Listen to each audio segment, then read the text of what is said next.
I'm curious what your take is on what's going on with Peloton now, given that a key part of what you talk about in your book is how you had to change gears with ClassPass in the earlier days, but a lot of tech startups sometimes make the wrong choices there. They push a product on the market rather than trying to fill a need.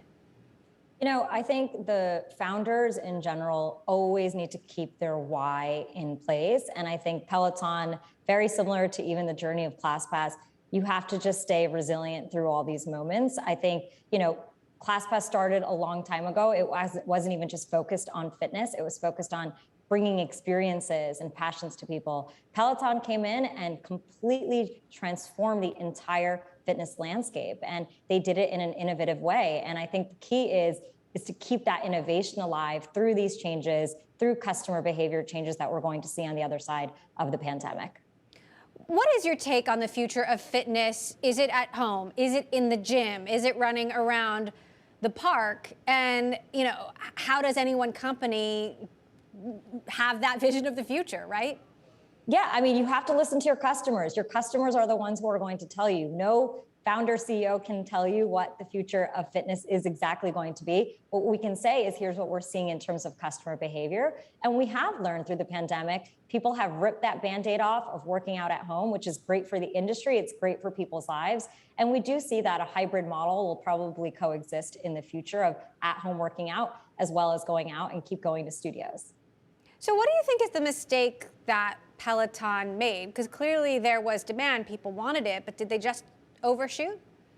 It's hard to always predict these things as a pandemic happens, right? And these world changes happen. It's hard to know how long they are going to happen. But look, at the end of the day, I think we all hoped we wouldn't stay in it forever. So it really is probably just overshooting and over prescribing how many subscribers they would get and how many people were going to buy these bikes as, we started turning on the pandemic. And we knew that there was going to be a rush. I think, there are companies like Mirror, which sold early on in the pandemic. And those were great times for those companies to sell because you really don't get hockey stick growth just automatically. And this was obviously circumstantial for these companies. That's, happened in ClassPass's growth too, as the studio boutique fitness market was growing as well. And I think it's really about thinking about what's going on in time. And, luckily we are getting to the other side of this, but that doesn't always mean the great things for all businesses, the same way the pandemic meant really terrible times for a lot of companies as well.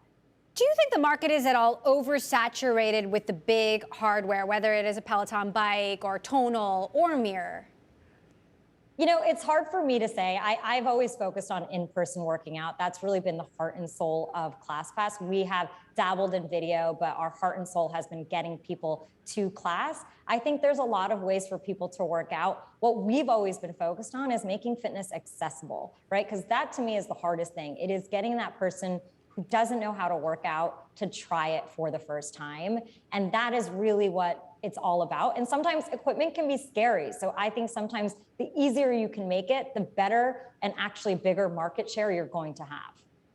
Well, some offices I'm learning are even offering a ClassPass subscription to get their workers to come back to the office. What do you think about that? And what trends do you think we're going to see as the world reopens, but customers have been introduced to this, opportunity to work from home and work out from home?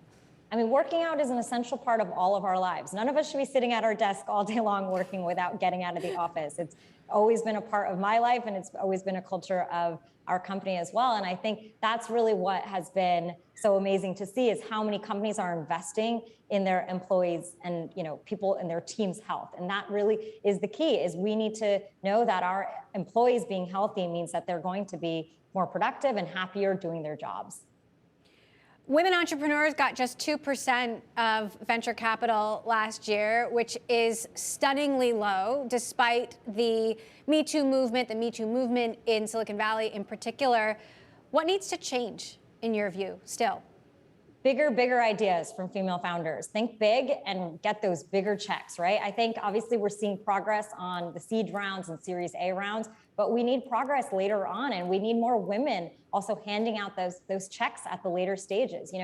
As a founder who was able to build a company that raised her Series E, and also we got acquired at the end of last year as well, I think going through those changes, I realized that later on in the process, I encountered less and less women, and that was really tough for me. And I would have loved to have been able to have shared this with more and more women and have more people, more women on my board, more people championing me. And I think that's really what needs to change, is more capital coming from women and more women thinking of these big billion-dollar ideas.